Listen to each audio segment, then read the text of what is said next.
Alright everyone, it is time to talk about the 11 books that I read in the month of October. Can you all even believe that we are in the month of November at this point? Like, what is happening? Where is the year going?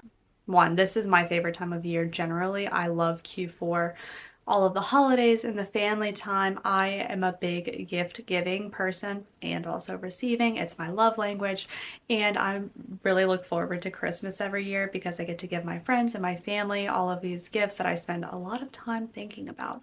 That is not the point of this video. We are here to talk about the 11 books that I read in the month of October. It was a pretty good reading month. I think I had a couple of 5-star reads. So we are going to go through my books, talk about them a little bit, what my thoughts were, and my rating, if I would recommend them or not. All that good stuff. So let's hop into it with the first book in the month. Okay, so the first book that I read this month was Things We Left Behind by Lucy Score. I loved this book. This was 5 stars. It was one of my most anticipated releases of this year, and I ate it up.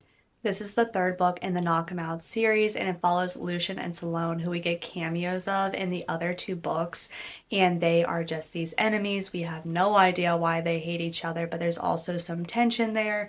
So, oh my gosh, it was everything that it needed to be for me. So the book truly is focused on Lucian and Salome. We get to see Lucian, who is referenced very kindly as Suit Daddy. You can tell that this man is just a masterpiece. But he is also very damaged and has a lot of trauma that we get into a lot in this book. At some points, it was very devastating to read his story, but it also helps set the groundwork for everything that happened as a result of what has happened to him in his past. We also get to see Salome, who is a very motivated woman. She is the librarian, and she has had a lot of big goals for herself in her life, and she's kind of put off having a family as a result of that. So we're focused on her love life here and how she really wants to start focusing on her family and building that up, even though her love life is non-existent.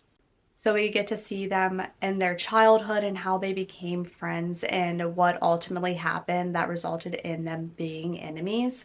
And we get to watch them overcome those differences and start to fall into each other. And it was beautiful. I think it always escapes me that Lucy Score writes fantastic spice, but that is no exception in this book. It was fantastic.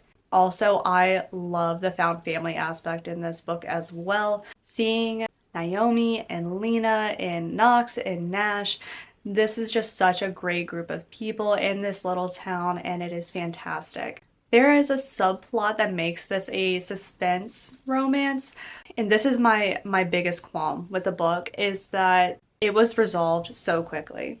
I thought that we were about to have an entire mafia war.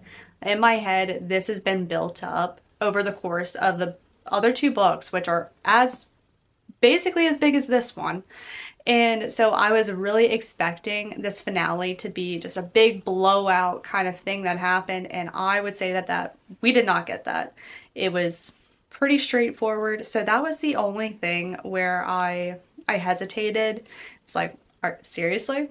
But good thing I wasn't really focused on the suspense element of this book. I was way more invested in the characters and everything in here, and I just loved it so much.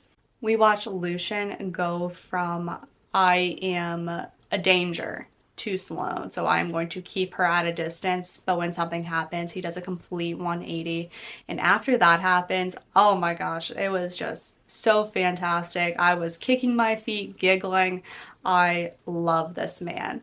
So if you have not read the Knock 'Em Out series, I would 10 out of 10 recommend it. I am not a small town girl. That is not my trope, but I love these characters. I love this town and the stories associated with them.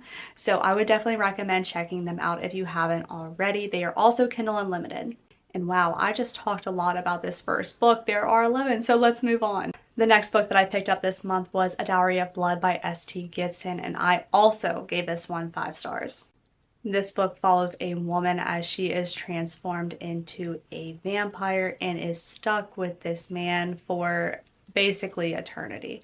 We watch them over centuries just going through their life, and The only way to describe it is the toxicness of a relationship and how it evolves over time, crescendoing, getting worse, but also still validating what is occurring because that is the way that that person is showing love. I thought that this was so well done, strictly because we got to see this in a vampire like fantasy element. So we, as the reader, if we need to, can distance ourselves from what's occurring, but it's still the same message and you can take away what you need from it. And I felt like it was just such a good example of what bad love looks like. I can't say anything like better about it. It truly, that is the overall essence of the story and how eventually you're coming out of it. A unique element to this is that this is written from Constantana, the woman that we're following, and she is writing it as like a letter to this man who we never know the name of, actually. And she's writing this letter to him so that she can recall what has happened and how she got to where she is. So we get to see her insert her thoughts into the situation as well. Something will happen and she'll say, and that's when I should have known, or something like something ominous like that.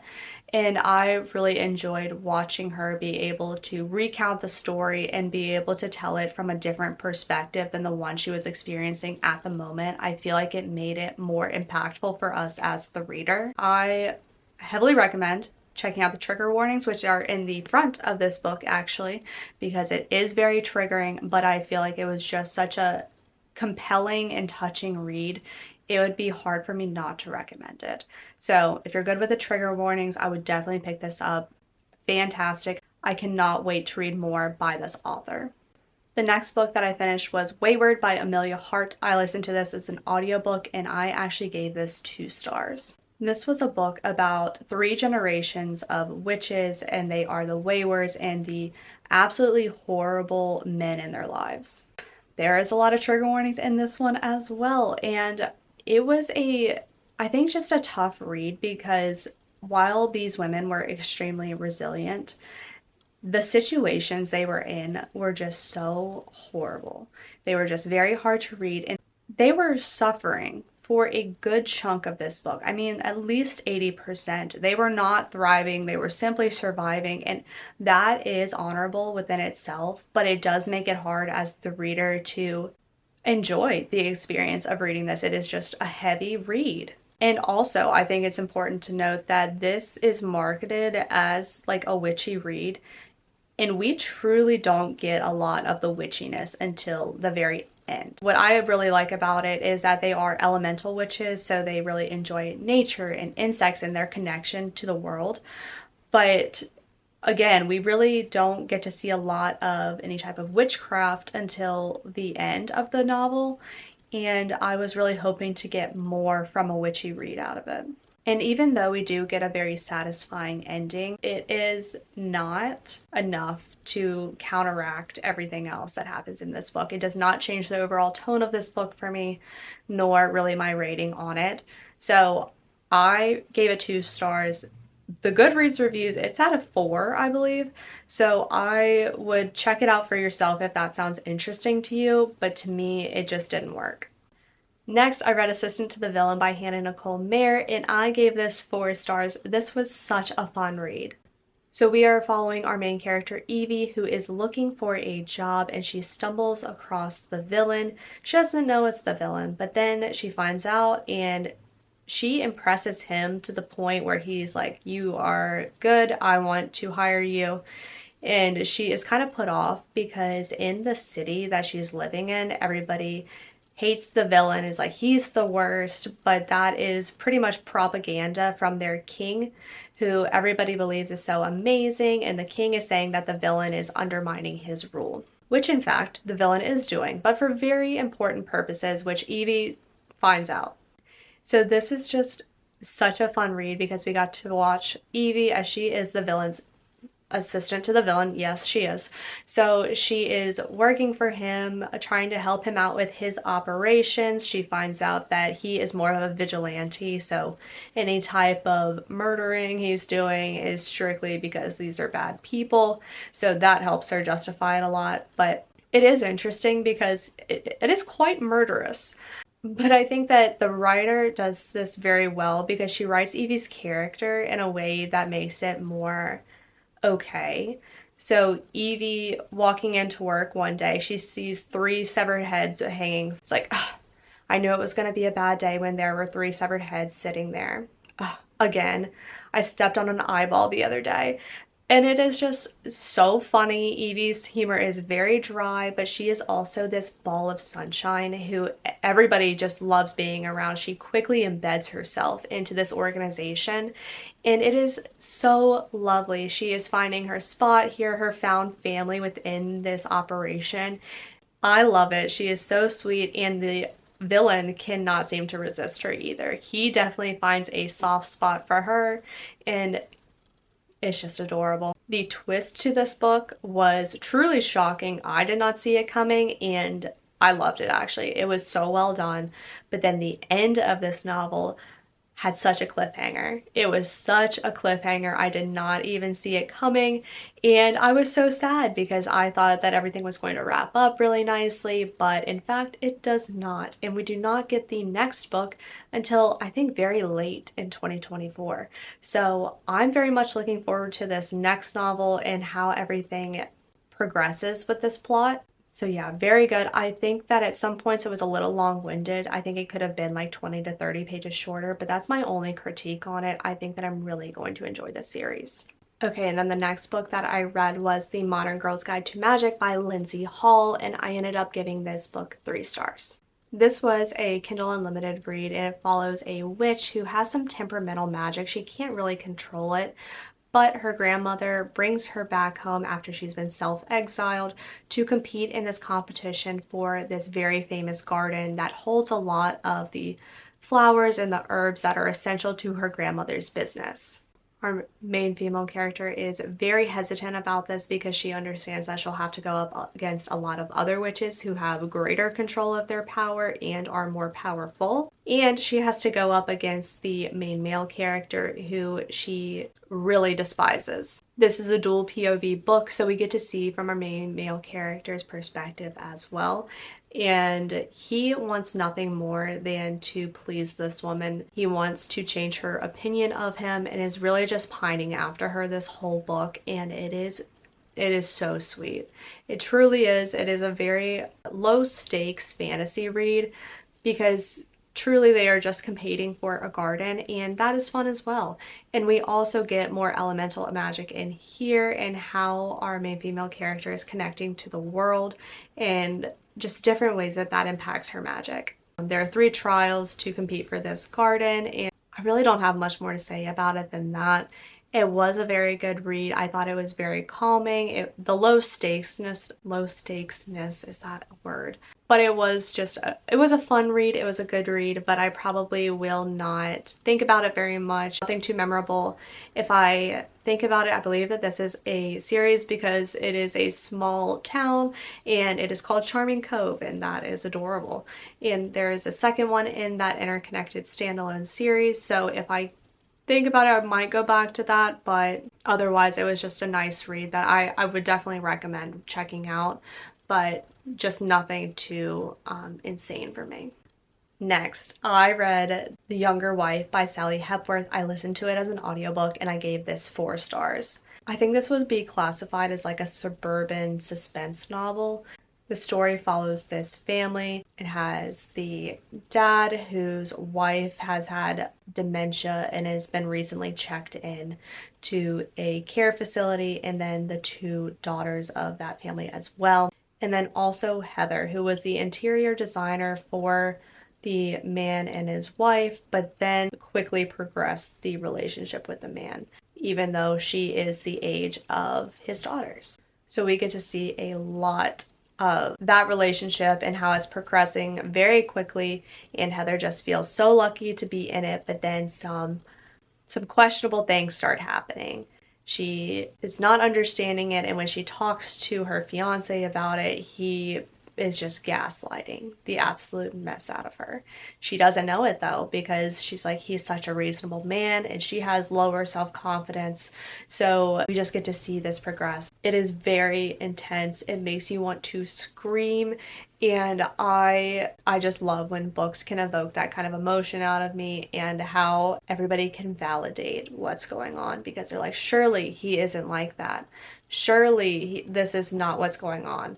But surely it is. As the reader, you know exactly what's happening, and you were just getting so frustrated on behalf of the other characters. So I really enjoyed it. I would definitely recommend it. The audiobook was also very good for this, because you get the two POVs of the sisters who have their own unique things going on, and then also of the younger wife. So all of that is really, really, really good.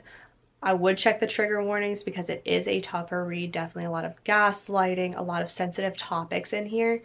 But, I mean, fantastic. I can't wait to read more of Sally Hepworth's books. Next, I read Spookily Yours by Jennifer Chipman, and I gave this 4 stars. This was also a Kindle Unlimited read, and I had such a good time with it, and I think it was my favorite read of spooky season. Just kidding. I think that I would have to classify things differently. So Spookily Yours would be like my fun witchy romance, but A Dowry of Blood would definitely be like my top choice for spooky season. So Spookily Yours follows 2 POVs. Our first POV is a witch in her late 20s, and she has recently lost her familiar, so her cat, I believe it was Binks, and she has just kind of been in a rut ever since. She has been reluctant to change, and she just doesn't really know where she's going in her life or what she's really doing other than going through the motions. So one day she decides to find another familiar and try to get herself out of this rut. So she goes to the shelter to see if anything really connects with her, and that is when she finds this demon cat. That is what the shelter people reference this cat as, but the demon cat is super kind to her, and she's like, well, that's my cat. We're gonna go home now. So then we get to see the perspective of the demon cat, because in fact he's not a demon cat, he is just a demon trapped inside of a cat. So he has been transformed into this cat as the result of a hex that was put on him by another witch. And so eventually he reveals that to our main female character, and she is just mind blown that her cat is actually a demon, and then tries to help him get back to his original form. It was so cute. It was so cute, this romance that goes on between this witch and this demon once he gets back to his regular form. But it is very funny, because in the cat form, she talks about how his voice is kind of nice, and she's like, wow, I wonder what like body is connected to that voice. And it is kind of funny like that. Definitely a little bit more of a slower burn, but it can only be so much of a slow burn because this entire novel was about 244 pages. I think that was very specific.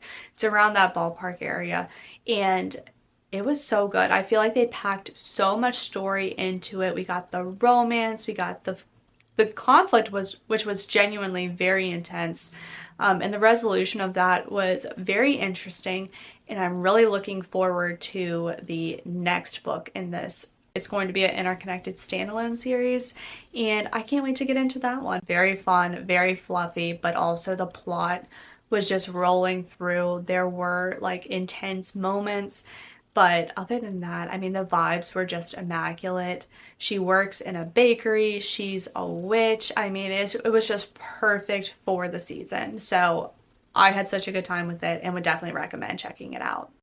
Next up, Paybacks A Witch by Lana Harper. I gave this 3.5 to 4 stars. It was a great read. I had such a fun time with it. This book follows our main character, Emmy, who has been on a self-exile outside of her town, and I believe it's Thistle Grove.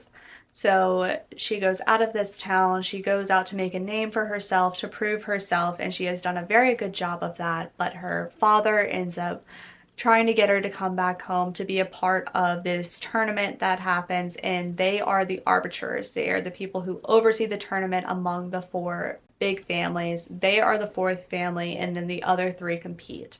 So Emmy very reluctantly comes back to Thistle Grove, and she meets up with her best friend, and she finds out that something has happened to her. And they find out that she has been screwed over by the same guy that Emmy was, that started her self-imposed exile. And then they also find out that another member of the founding families got screwed over by the same guy. So they're all just mad. They're all just mad, spiteful witches who just want to get under this guy's skin. People compare this to John Tucker Must Die, and I've never seen it, but I assume that is the general plot. So to get back at this guy, they decide to team up amongst the families. The arbiter, Emmy, can't do anything about it. She just can like know what's going on, but if anything sketchy happens outside of the rules, she still has to like call it out. She can't not call it out. The other families start to gang up on this family, and not in a way that is detrimental, but that just makes him sweat a little bit. But Emmy and one of the other girls, not her best friend, but the other girl that was kind of screwed over by this guy, they start to have this tension, this little bit of a fling, and that was a really fun aspect of this. I wish that we would have gotten more romance out of it, but that's just me. But the central point is this tournament that's happening, and if they can get under this guy's skin enough to make him lose the tournament. I think at this point in my witchy reading, I had I think like 3 tournaments, 3 self-imposed exiles over a guy. So it was kind of a lot by this point. So maybe that's why I didn't enjoy it as much. I really enjoyed the sapphic twist to it. That was really nice, but I don't know. It just didn't hit, I think, as hard for me as I wanted it to. I mean, Emily Henry is on the cover quoting saying, "A sexy, funny, charming romp of a novel that scratches that witchy autumnal itch just right." So I have had high expectations for it, and I think that might have hurt me a little bit. But I am very excited to keep going in this Thistle Grove series. I have the other 3 books on my shelf, so I'm really looking forward to still getting into it. I think that there will be a lot of good things to come from it, but I just don't think it hit necessarily as hard as I wanted it to.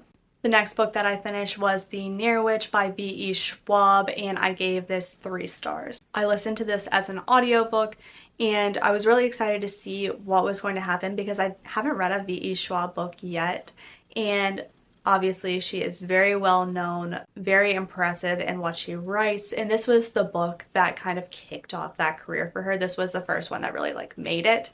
So it was interesting. I think for a YA book, it was a little bit darker than I was expecting. This book focuses on a young girl who has lost her father, and she really wants to be more of a provider. Her dad was I think a tracker, and she wants to be basically the same thing and do things that aren't conventionally women responsibilities. And so one night a stranger comes into this town of Near, and everybody kind of freaks out because nobody outside of the town comes in.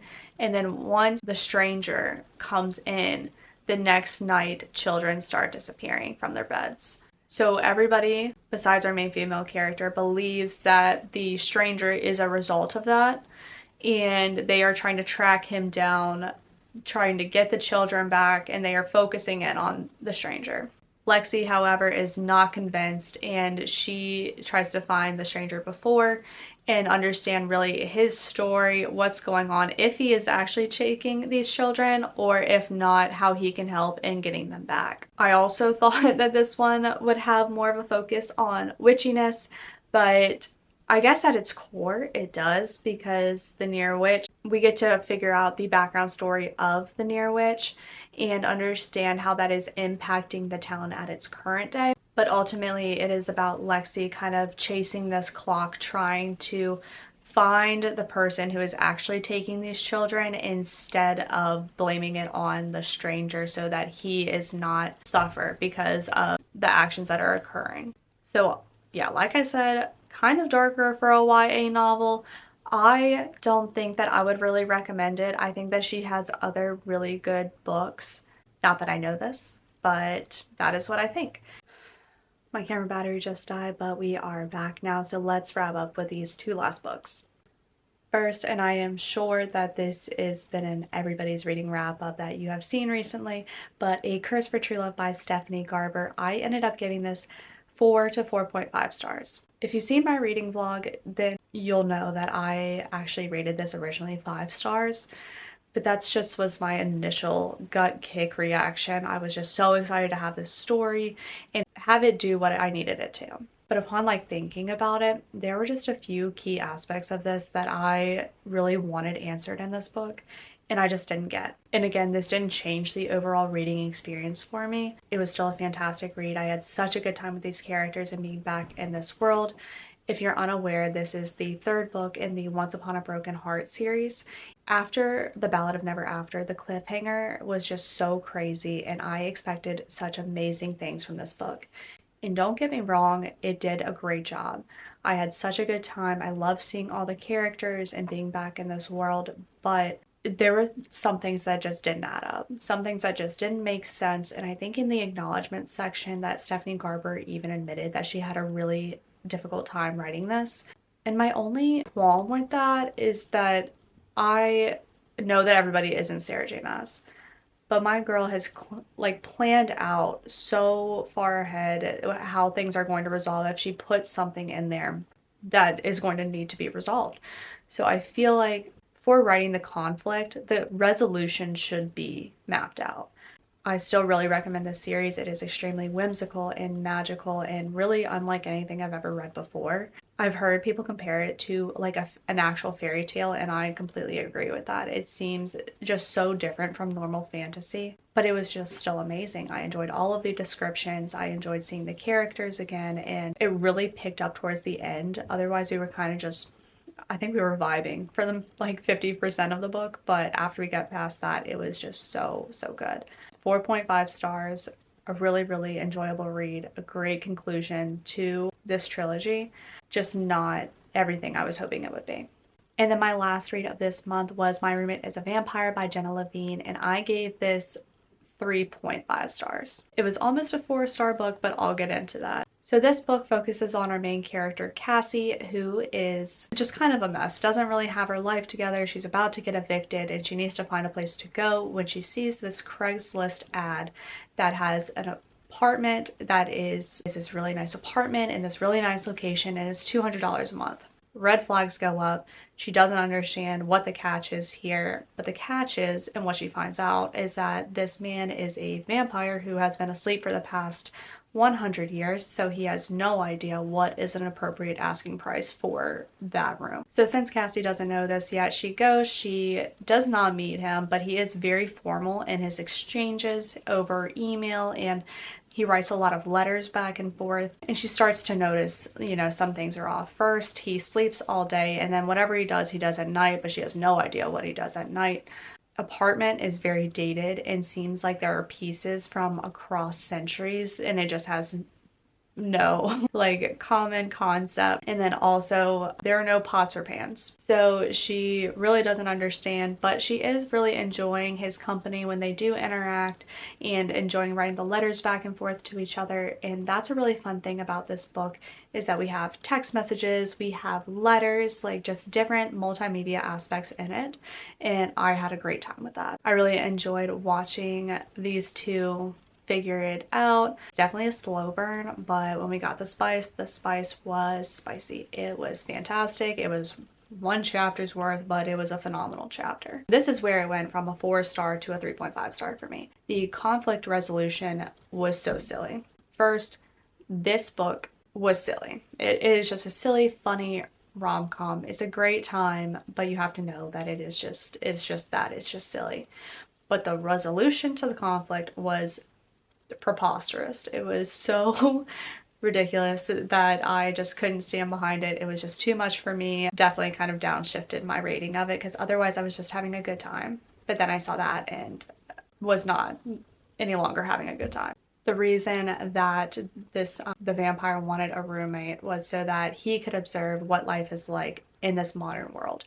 So Cassie kind of agrees to take him under her wing, show him what the world is about, the internet, Instagram, how to order a coffee. They go to order a coffee and he pulls out gold doubloons, and it is just hilarious. Trying to get him up to date on what the current fashion trends are. It was so much fun, but he's also extremely endearing as a character, because he just is so respectful. You can tell that he is just enamored with Cassie and is just so kind. So he is very much a gentleman in his old world ways, and it is just really, really adorable. Besides that conflict resolution, this would have been a fantastic book, and it still is a really fun book, just you have to know its limitations. And those are the 11 books that I read in the month of October. It was such a good reading month for me. I'm going to miss the spooky reads dearly.